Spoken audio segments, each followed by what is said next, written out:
¿qué tal, gente reptiliana? ¿Cómo están? Hoy vamos a hablar de los manuscritos nacóticos como una tercera parte de los libros malditos, los libros de la obra de Lovecraft. En esta ocasión en sí no es tanto un libro maldito, los escritos nacóticos no son propiamente lectura que tenga hechizos ni es un grimorio como lo fueron los libros anteriores. En el día de hoy vamos a hablar más que nada de unos manuscritos, también llamados fragmentos nacóticos, que es una ficción, como ya saben, que aparece constantemente en la obra de Lovecraft. Son mencionados en muchos de los mitos de Cthulhu. Estos pergaminos fueron encontrados originalmente, como les decía, como manuscritos, no tanto como un libro, sino más como una onda tipo papiro, y aparecen por primera vez en el relato de Polaris allá por 1918. Y posteriormente aparecen en otras obras de nuestro querido Lovecraft. Y no nada más de Lovecraft, sino también de su círculo. Por ejemplo, aparecen en El acólito de la llama y en Sod-Omog. Ambos son de Lynn Carter. También por ahí aparece en los mencionado en la Ignota Kadad, en la búsqueda de la Ignota Kadad, en La noche de los tiempos y en Las montañas de la locura, así como en El morador de las tinieblas y en Los otros dioses.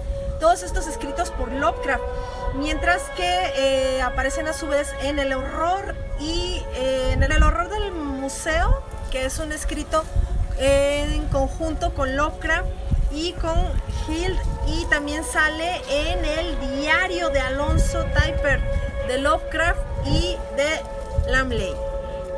También aparece en Los que acechan en el abismo de Brian Lumley y en el cuento o escrito de Xiurd de Gary Myers, así como en El guardián del conocimiento de Richard Serrait y en El torreón de Paul F. Wilson. Y bueno, salen un montón de cuentos. Los escritos nacóticos son como una especie de lectura que es como obligada para muchos de los personajes de la obra de Lovecraft, y es también se podría decir que una especie de base de la teoría que hay detrás de estos escritos o de estos cuentos que hiciera Lovecraft con todo su círculo de amigos. Se considera de hecho que los escritos nacóticos fueron el primer libro apócrifo creado por Lovecraft, anterior inclusive al escrito del Necronomicon. El contenido de estos manuscritos se supone que tendría que explicar el origen del ser humano y también el origen de muchísimas razas inteligentes que habitaron en el planeta. Eventualmente su existencia pasó a manos de un antiquísimo culto secreto, cual se le llegó a considerar un culto perdido. Los primeros 5 capítulos de esta obra fueron compuestos, según esto, por la gran raza de Yid. Para checar o escuchar acerca de esta raza se tendrían que leer el ciclo de Yid, que fue escrito en su momento por Lovecraft, y también La gran raza y viajes en el tiempo, también de Lovecraft. Y pues bueno, también se supone que La gran raza de Yid lo escribe en la ciudad de Nacotuz. Incluye también un informe histórico sobre todas las razas que en su momento habitaron la Tierra, el planeta Tierra, en ciertas épocas que se consideran pretéritas. Entre ellos Chaunar, Faun, los Gypstil y también hablan de ellos en los ritos de Ran Tegot. Estos manuscritos en su momento fueron la propiedad del pueblo de Lomar, que se supone que es una legendaria tierra polar que se alzó en su momento en el fondo marino en tiempos prehistóricos. Tiempos tan antiguos que fueron antes de la Hiperbórea. Entonces, después pasan al pueblo de los hiperbóreos, quienes serían una mítica civilización nórdica que se supone que tuvieron así su máximo apogeo por ahí del Pleistoceno. Y pues hacen algo así como entre 1 y 2 millones de años, aunque hay algo de disparidad sobre la ubicación temporal. ¿Por qué? Porque se supone que los griegos, nuestros griegos, conocieron en teoría a la gente de Hiperbórea y los describen como adoradores del oráculo de Delfos. Y pues que Hiperbórea, en teoría se tuvieron antes de que hubieran llegado a la época de los griegos. Y los hiperbóreos que fueron a conocer a los griegos en realidad fueron descendientes de la civilización original de Hiperbórea. Como alguna vez les comenté en una de las transmisiones de Elena Blavatsky, las razas se dividían a su vez como en épocas o en temporadas. Entonces la raza hiperbórea pues también se supone que se dividió y que tal vez los últimos descendientes de los principales hiperbóreos fueron los que lograron conocer a los griegos. Lo tradujeron posiblemente a un idioma proto-indoeuropeo. Y se sabe también que a los escritos nacóticos se les han añadido dos vertientes. Una vertiente creada en su momento por los Bormis y otra que sería descendiente de un Sopnariano. Se supone que la primer vertiente o la vertiente escrita por los Bormis estaría escrita de manera cuneiforme y se rumora que los pergaminos desaparecieron y que tal vez se encuentran algunos trocitos de estos pergaminos por ahí en la Universidad de Miskatonic. La Universidad de Miskatonic, como saben, también es muy mencionada en los cuentos de Lovecraft durante toda su obra. Es una universidad que tiene siempre su sección de ciencias ocultas. Y bueno, se supone que estos escritos se encontrarían completos en el templo de los dioses de Ulbar o también en la iglesia de la sabiduría de las estrellas. Como sabemos, la sabiduría de las estrellas fue una secta, no secta, más bien como una orden secreta que también aparece en la fantasía de los cuentos de Lovecraft. Su contenido, como ya les había comentado, se supone que es principalmente un documento de hechos históricos del planeta Tierra. Y en teoría se cree que hay un gran guardián interdimensional que cuida la lectura de la obra porque, como saben, la mayoría de los libros de Lovecraft, en sus cuentos, todos los personajes, al momento de que se ponen a leer alguno de los grimorios o de alguno de los escritos que él menciona, casi siempre terminan locos. Y en este caso, pues se dice que hay un precio que tienes que pagar para poder leer los escritos nacóticos. Dicho precio podría ser, por ejemplo, la cordura. Los manuscritos nacóticos en su momento sobrevivieron innumerables catástrofes, muchas catástrofes que llegaron a asolar al mundo, porque los protegía una hermandad secreta, la hermandad nacótica, quienes lo tradujeron al griego en una versión conocida así nada más como nacótica. A lo largo de la obra de Lovecraft surgen varios rumores de que en algún momento del siglo XV fueron traducidos al inglés. Y pues a diferencia, por ejemplo, del Necronomicon, que muchísima gente conoce o ha escuchado hablar de este libro, aún cuando no conocen propiamente la obra de Lovecraft, en el caso de los escritos nacóticos, no es, digamos, un libro tan conocido o tampoco es muy comentado dentro de los relatos de la obra de Lovecraft. No es muy conocido tampoco porque se supone que el autor en su momento les dedicó un cuento entero para detallarlos y se podría considerar que donde mejor los detalla es en La sombra fuera del tiempo. Así que si a ustedes les gusta la obra de Lovecraft o si les interesa internarse en este mundo maravilloso de H.P. Lovecraft, les recomiendo muchísimo que chequen más o menos la historia de estos libros, de los libros y de los grimorios que existen y que menciona constantemente en sus cuentos. Por ahí ya lo pueden indagar en los cuentos o en las obras de las que les hablé, o bien pueden también checar capítulos anteriores de la Hora Reptiliana, donde hablo de muchos de estos libros. Y otro de los libros muy mencionados en la obra de Lovecraft son Las Estancias de Jian, de Elena Blavatsky.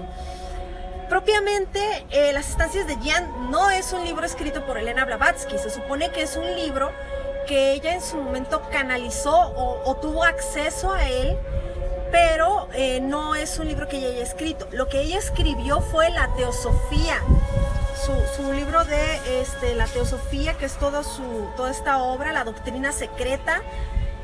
Pero Las Estancias de Jian son como la base de la doctrina secreta o de la Teosofía de Elena Blavatsky. No es precisamente de que ella haya escrito el libro de las estancias. Este libro es una obra misteriosa, es enigmática.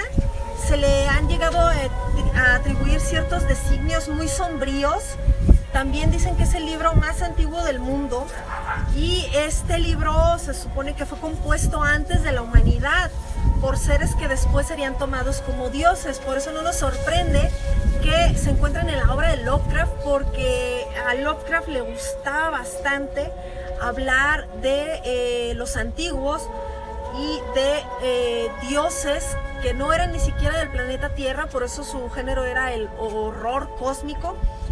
Y hay muchas similitudes, o hay muchas cosas que cuando uno se pone a checar las teorías de Elena Blavatsky, sus razas, las 7 razas y todo eso, empieza a hacer, hay muchas cosas que hacen match con toda la literatura de Lovecraft. La popularidad de Las Estancias de Jian, como ya les he comentado anteriormente, proviene precisamente de esta ocultista, de Elena Petrova Blavatsky, o Madame Blavatsky, quien ella aseguró haber accedido a la copia original escondida en un monasterio del Tíbet, y que esta copia le serviría en su momento de inspiración para la hipótesis teosófica de la doctrina secreta. Ojo que hay 2 teorías. Por ahí dicen que ella vio el libro en físico en el Tíbet, y la otra teoría es que canalizó el conocimiento de forma más espiritual, más espiritista. Entonces no es como que necesariamente haya ella visto el libro en físico, aunque hoy hay teorías hoy en día de que sí fue así. Como con muchos escritos que son protohumanos, Las Estancias de Jian carece propiamente de textos, sino que revela extraños símbolos, revela imágenes y arcanos cuyo significado se supone que no ha sido desentrañado por completo. Y ella, Madame Blavatsky, afirma que solo pueden llegar a ser interpretados por algunos cuantos elegidos, los elegidos, los depositarios de este saber antiguo. Estas historias de Las Estancias de Jian están plagadas de misterios, puesto que la primera alusión moderna a sus imágenes enloquecedoras proviene del astrónomo francés Solon Irving Valley, que a finales del siglo XVIII hace referencia a un abominable manuscrito llegado de la India, poseedor de una sabiduría capaz de alienar al hombre más razonable. Ya por ahí en el siglo XX, Louis Jacoliot se supone que, o él supone que estos libros tienen un origen extraterrestre. De hecho, lo menciona en el libro en su ensayo Sociedad Secreta de los 9 Desconocidos, donde él sostiene que leer Las Estancias de Jian sin poseer los conocimientos adecuados te puede llevar a la muerte e incluso a la locura. Y pues, según esto, en su momento, Blavatsky descubrió que si se quería saber acerca del origen de la humanidad y los fundamentos de todas las religiones y de todas las mitologías, se tenía que acceder a Las Estancias de Jian. Ella afirmó que pues este libro pertenece a una especie de gran biblioteca universal, cuya ubicación debería estar en teoría en unos 300 metros de profundidad bajo el cordón de la vertiente del Himalaya, que sería la sede de un autodenominado rey del mundo. Y pues, según cuenta en sus crónicas, ella se encontraba en el Cairo realizando ciertos ejercicios de concentración cuando ella vio materializarse frente a sus ojos un extraño libro formado por tablillas. Y los signos le resultaron incomprensibles para la razón, pero muy accesibles mediante la intuición. Y así fue como comenzó a traducir el primer fragmento de las estancias de Jian. Se me hace muy interesante y muy curioso porque cuando hicimos la transmisión sobre Aleister Crowley, también él andaba por ahí, por Egipto, y también a él le llegó su supuestamente le llegó de manera psíquica la doctrina de la ley, que sería como su escrito y su teoría teológica o su onda ahí filosofosa. Sí, me acabo de inventar la palabra filosofosa, no hay pedo, se la cedo, todo el mundo puede utilizarla de hoy en adelante. Ya sabemos que aquí en la hora reptiliana la RAE nos la chupa 3 veces, así que todos están libres de decir filosofoso. Y bueno, gracias a ciertas notas que en su momento llegó a tomar el coronel Henry Steele Olcott, que era un ferviente seguidor y también colaborador de Madame Blavatsky, algunos pasajes de las estancias de Jian trascendieron en el ámbito de los iniciados para poder estar un poquito más accesibles al público en general. Y en este libro se menciona que hace 18 millones de años surgió una raza inteligente en la Tierra, que no sería el ser humano. Y esta especie no iba a tener ni huesos, ni sistema nervioso, y que vegetaría durante milenios como un gran bosque de origen cósmico. Durante los 3 millones de años que siguieron, emergió una segunda raza compuesta de gigantes que se reproducirían mediante una autofecundación. Todo esto ya lo habíamos hablado en su momento cuando hablamos de las 7 razas de Elena Blavatsky. Ahí está por ahí en YouTube, por si quieren checar ese detalle ahí.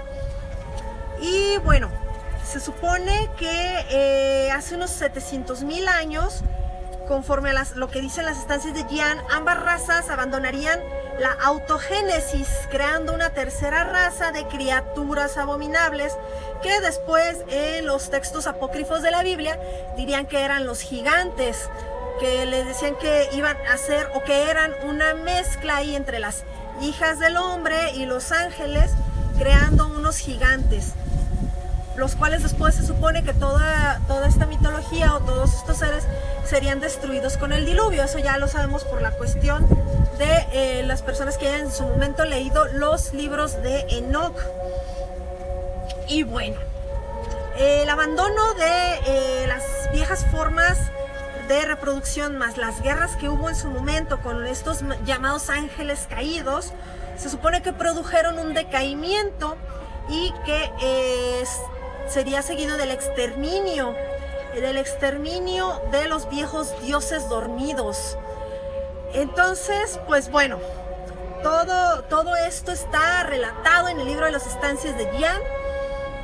Y pues en uno de los últimos pasajes de estas estancias recogidas por Olcott, menciona el hundimiento de la Atlántida, que sería una enorme masa de tierra por ahí por el océano Atlántico, y se supone que este colapso habría surgido por ahí del año 9564 a.C. En el diario de Olcott, él menciona que por allá de 1898 se empiezan a narrar en incontables páginas varias piezas de este escrito, más que nada como una especie de compilación o también de notas de las investigaciones de Madame Blavatsky sobre las estancias de Jian. Y pues se supone que había una raza de seres venidos a las estrellas, unos llamados iniciados, que se denominaban a sí mismos como incas y que habían llegado a regir los pasos de la humanidad, y que después regresarían a unos refugios subterráneos para seguir manejando hasta nuestros días los pasos de la humanidad, los pasos de un mundo en decadencia, según esto. Y pues bueno, hay una, como saben, es larguísimo todo esto de las estancias de Gian. No podría yo resumirles en un solo capítulo todo esto, pero pues bueno, se supone que las estancias de Gian se dividen en 8 capítulos y Madame Blavatsky les asignó nombres a cada capítulo y se los voy a mencionar, pues más que nada para que ahí tengan el dato por si les causa curiosidad. Se supone que el primer capítulo se llamaría El Eterno Padre envuelto en invisibles vestiduras dormitó por 7 eternidades. El segundo capítulo sería El tiempo no existía, pues yacía dormido en el seno infinito de la duración. La mente universal no existía, pues no había un vehículo para contenerla. No había desdichas porque no había quien las produjese. El capítulo 5 es solo había tinieblas. El 6 no había silencio. El 7 no había sonido. Y el 8 sería que el 1 es 4 y los 4 toman para sí los 3 y su unión determina 7. Está muy loco, está muy curioso.